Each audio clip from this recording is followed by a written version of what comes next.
Hello, I'm Esther Gitu. Welcome to Africa 54. Here's what's coming up. Presumptive Democratic presidential nominee Kamala Harris and Republican nominee Donald Trump forge different paths on abortion rights. New ideas are exchanged at the Mandela Fellowship Summit in Washington. We'll have a live report. And a drone strike interrupts a graduation ceremony at a Sudanese army base. The head of Sudan's armed forces survives the attack. All this and much more coming up on today's Africa 54.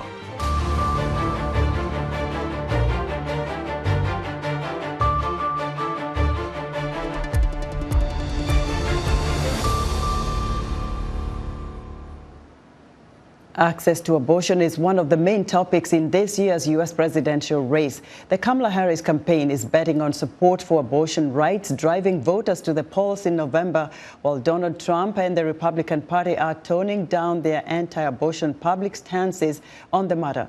VOA's Veronica Balderas-Iglesias has the latest. U.S. women's reproductive rights are often center stage at Vice President and Democratic presidential candidate Kamala Harris's campaign events. And we who believe in reproductive freedom will stop Donald Trump's extreme abortion bans because we trust women to make decisions about their own body and not have their government tell them what to do. Former President Donald Trump praised the Supreme Court's 2022 overturning of federal protections on abortion access. He stresses he favors each U.S. state deciding on whether to grant or block it. The Democrats really, and not all of them, because most of them agree with us, they're the radical ones, whereas our position is that abortion is now back to the states. Trump and the Republican Party have recently toned down their abortion rhetoric, which at times included calls for national abortion bans. That's no accident, says Rutgers University polling expert Ashley Koning. We saw in the midterms and in special elections, when abortion is either directly or indirectly on the ballot, how consequential that has been to elections, and that the voters are coming out on the side in support of reproductive health issues and abortion issues. Democrats are betting on a pro-choice platform and expressing support for abortion providers. For instance, on July 23rd, Vice President Harris's husband, Doug Emhoff, visited a reproductive health center in McLean, Virginia. The move was praised by the center's medical director, Dr. Jessica Rubino. I do believe that this is one of the most important topics for the election. It is really important that the vice president, that the second gentleman focus on this, continue to engage with us and work on coming up with a plan. Among anti-abortion groups, there are those who doubt that reproductive rights will drive a record number of voters to the polls in November. The Trump ticket probably won't sharply increase their focus on abortion, even as the Harris campaign does, in the opinion of National Right to Life Committee President Carol Tobias. I think they're going to be talking about what they think is important, and I don't know how much they will be responding to her. I think they definitely have to talk about the unborn child being a member of the human family that deserves protection. Analysts expect the Trump campaign will continue to prioritize the economy when courting voters, as historically that has been Americans' top concern in presidential elections. Veronica Balderas-Iglesias, VOA News, McLean, Virginia. Hamas leader Ismail Haniyeh was assassinated in Tehran Wednesday, according to separate statements released by Hamas and Iran's paramilitary Revolutionary Guard. No immediate claim of responsibility, but suspicion immediately fell on Israel, which has said it would kill Haniyeh, shown speaking to Iran's supreme leader and other Hamas leaders after the October 7th terror attack in Israel. In its statement, Hamas says Haniyeh was killed in, quote, a treacherous Zionist raid on his residence in Tehran. The Revolutionary Guard says one of Haniyeh's bodyguards was also killed early Wednesday and that findings of an investigation will be announced soon. Israel did not immediately comment, but it often doesn't when it comes to assassinations carried out by the Mossad intelligence agency, according to the Associated Press.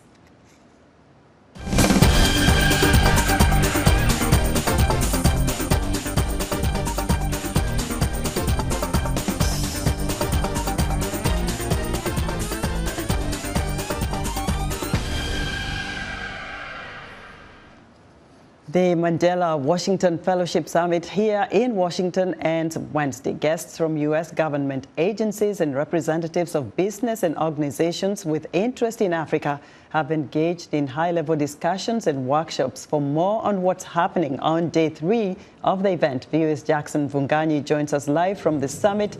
Jackson, tell us more about what's taking place today. Hello, Esther. So today is the final day, like you said, of the Mandela Washington Fellowship Summit here at the Omni Hotel in D.C.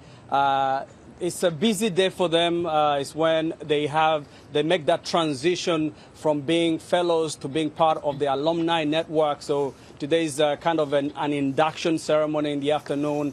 And then they have my favorite part of all day, which is the cultural gala. You'll see them if you're down here by the hotel. You see them dressed in their cultural regalia and traditional attire, beautiful colors, vibrant colors.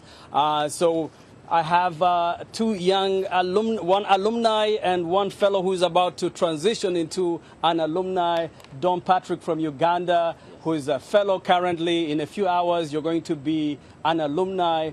Talk to me about how important this was for you to be able to kind of, network with other young leaders from the continent. Yes, thank you so much. My name is Bujingo Don Patrick, an entrepreneur from Uganda. I'm managing director at Aloesha Organic Natural Health Products. I think for us, this summit and the entire fellowship has presented a great opportunity to have young African leaders from so many countries be in one place. And that in itself is an opportunity that is so rare for many of us. And to be able to meet somebody from Zambia, somebody from Ghana, somebody from Nigeria, you get to realize so many ways in which you have similar things that you're doing and similar ways you can learn from each other. And most importantly, that as much as this 6 weeks will be done, we are going to have a chance to collaborate and partner beyond, and this will be unlimited. I think for me that has been one of the greatest opportunities that we have harnessed from this fellowship and the organization of the summit. Continuing the collaboration with other young leaders. That's great. Zakaria Kafuko, an alumni from 2017. You're here this year. You've been here again. You were here last year, I believe. What are you working on? How has your work changed since 2017 when you were a fellow?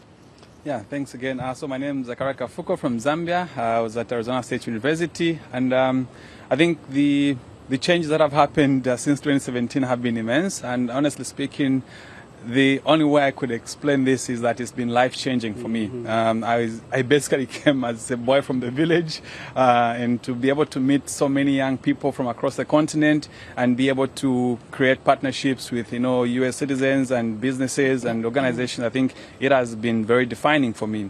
I'm currently the director for One Day Africa, which is a public health non-profit focusing on 3 thematic areas. The first one being on supporting local medical and clinical research in Africa. The second one being on vaccine equity. And the third one, a mentorship program that we are running with African medical universities. In terms of maybe impact of the work that we've been doing, I'm very proud that in 2021, for example, we were very, very strong on advocating for vaccine equity. And we did amazing work with world-leading scientists and, thought leaders, policy leaders, including Nobel laureates who signed our open letter, which we sent to the World Health Organization Director General, Dr. Tedros, calling for immediate access to COVID-19 vaccines for Africa. Okay. And I think the most exciting part for me right now is the malaria vaccines deployment campaign that we launched last year. Thank you very much, Zakaria Kafuko. Again, today is the final day. We're about to go in the gala in the evening, and part of there will be an impact award that will be handed out. So we'll bring you some more of the reporting tomorrow on how events went this evening. Back to you, Esther, in the studio. Thank you so much, Jackson. Excellent reporting. Wonderful young men there from Africa. VOA's Jackson Vunganyi, live for us from the Mandela Fellowship Summit here in Washington. VOA's Anthony Labruto spoke to several of the Mandela Summit participants, and here are some of their biggest takeaways. I think it's the culture of collaboration and networking, and how the government works with the NGO community, and everyone is just coming and collaborating.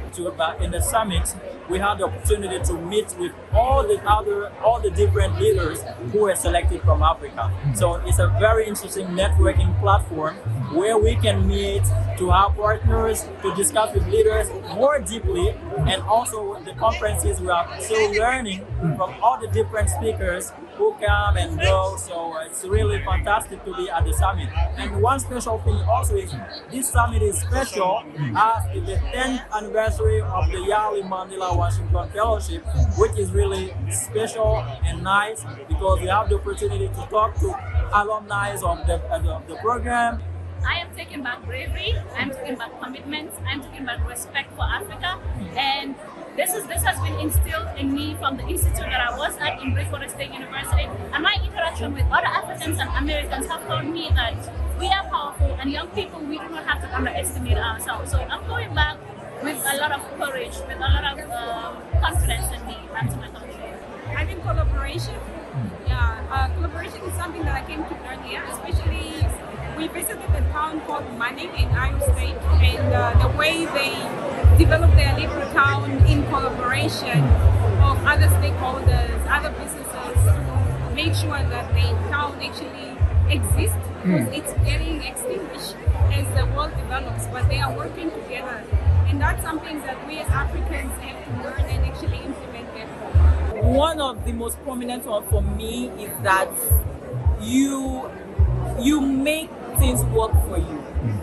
So I observed that for a lot of programs that we had, there were so many opportunities given to us from YALI, so many opportunities from the Mandela Washington Fellowship. However, it depends on what the individual does with those opportunities. So you decide how the networking works for you, you decide how the training works for you, you decide how far you would want to go. You are responsible for your growth, for your capacity, and how far you do with whatever is out there to perform.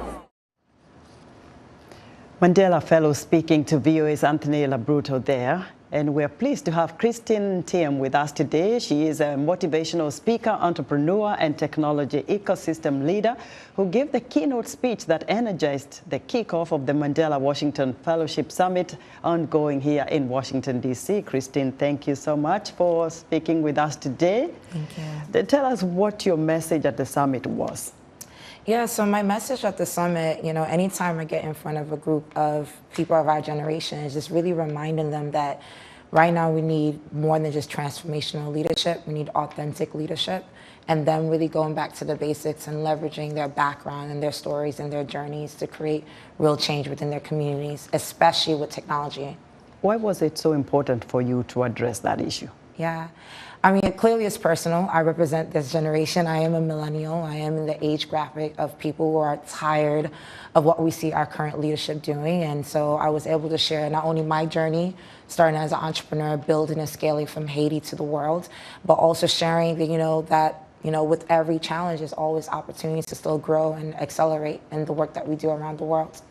And, talking about Haiti, there's all this gang violence we hear about. Yeah. What would be your message to the youth in Haiti? I mean, my message to the youth in Haiti is that we just have to keep going. I mean, we don't have any other choice.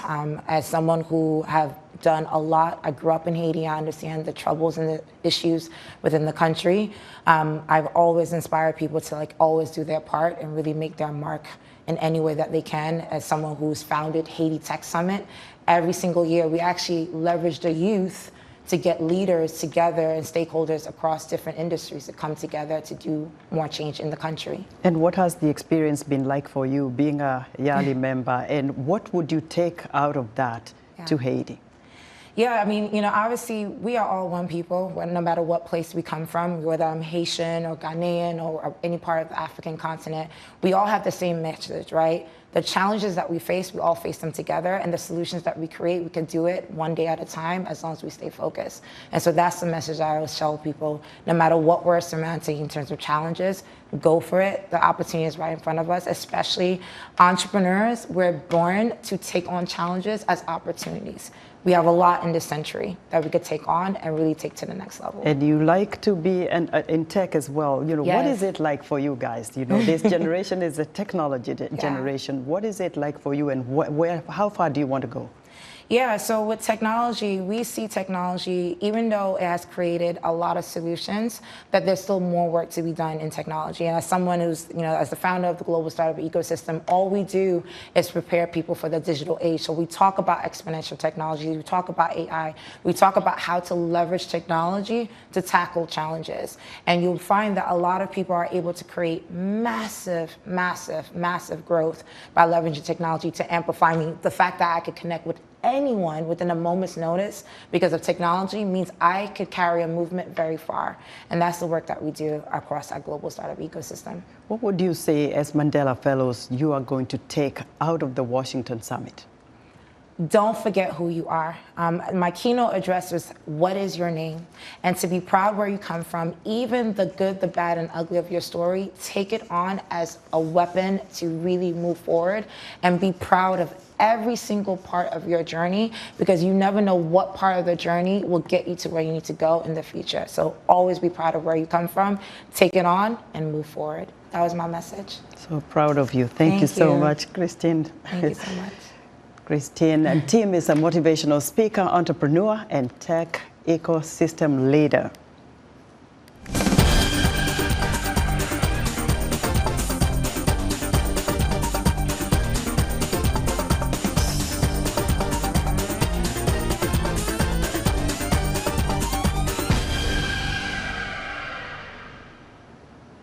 A video obtained by Reuters showed families of graduates screaming and running from site of drone strike at an army base in eastern Sudan Wednesday. The ceremony was attended by the head of Sudan's armed forces, Abdel Fattah al-Burhan, who survived the attack. The army says 5 people were killed during the attack at the Gebit army base, about 100 kilometers from Port Sudan in Sudan's Red Sea state.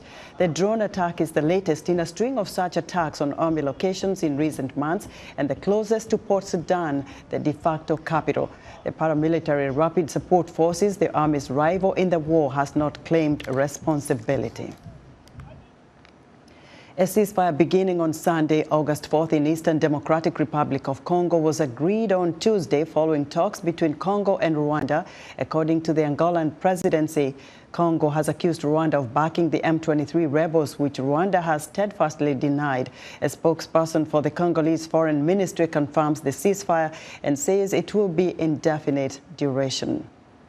Still to come, the construction industry finds new uses for artificial intelligence. We'll be right back.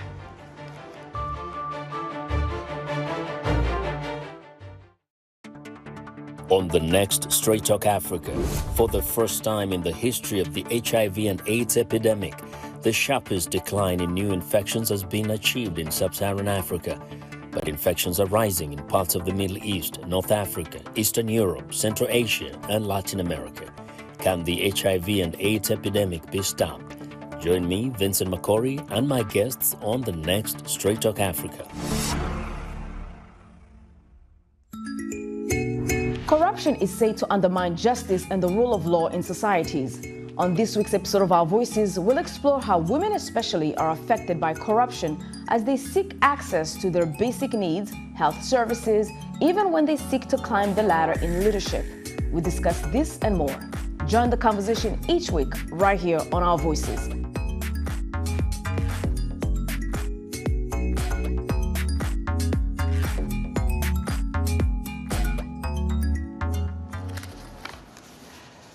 You're watching Africa 54 from the Voice of America headquarters here in Washington, D.C. In other news, Guinea's transitional government has presented a draft of a new constitution that will reduce and set presidential term limits and potentially allow current military leader Mamadi Doumbouya to participate in the next presidential election.